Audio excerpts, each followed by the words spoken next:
श्री शिवाय नमस्तुभ्यं। राधे राधे। आइए सुनते हैं भीमाशंकर भगवान की पौराणिक कथा। भीमाशंकर ज्योतिर्लिंग की कहानी भक्तिभाव और रहस्य से भरी एक अद्भुत शिव कथा। भीमाशंकर भगवान शिव के 12 ज्योतिर्लिंगों में से एक हैं। यह पवित्र स्थल महाराष्ट्र के पुणे जिले के सह्याद्री पर्वत में स्थित है।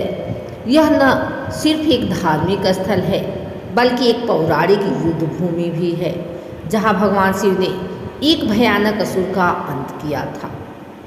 कथा की शुरुआत असुर भीम का आतंक से हो रही है।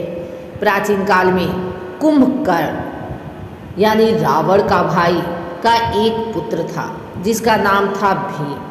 वह भी अपने पिता की तरह विशालकाय और अत्यंत बलशाली था। जब भीम बड़ा हुआ तो उसने यह जाना कि उसके पिता को भगवान विष्णु और भगवान राम ने युद्ध में मारा था। वह भगवानों से प्रतिशोध लेना चाहता था। उसने कठोर तप कर भगवान ब्रह्मा को प्रसन्न किया और वरदान पाया कि कोई भी देवता उसे न मार सके। वरदान मिलते ही उसने आतंक मचाना शुरू कर दिया।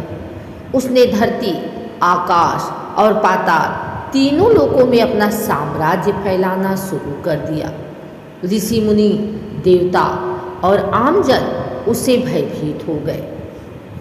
भीम ने एक दिन देखा कि एक ब्राह्मण भगवान शिव की आराधना कर रहा है और शिवलिंग की पूजा करता है। उसका नाम था शंकराचार्य या कुछ कथाओं में ऋषि सुधाकर। भीम ने उसे बंदी बना लिया और शिव की पूजा करने से मना कर दिया, लेकिन उस भक्त ने पूजा करना नहीं छोड़ा। भीम ने जब शिवलिंग को नष्ट करने की कोशिश की तभी भगवान शिव स्वयं शिवलिंग से प्रकट हो गए और भयंकर रूप धारण कर भीम से युद्ध किया। वह युद्ध सह्याद्री पर्वत पर 7 दिनों तक चला। अंततः भगवान शिव ने भीम को अपने त्रिशूल से मार गिराया। यह स्थान जहाँ भगवान शिव ने भीम का वध किया, वहीं पर भीमाशंकर ज्योतिर्लिंग की स्थापना हुई। यह भी माना जाता है कि भीम के वध के बाद शिव जी का शरीर बहुत गर्म हो गया था और उनके पसीने से एक जलधारा निकली जिससे भीमा नदी का जन्म हुआ। यह नदी भीमाशंकर क्षेत्र से बहती है और आगे जाकर कृष्णा नदी से मिलती है।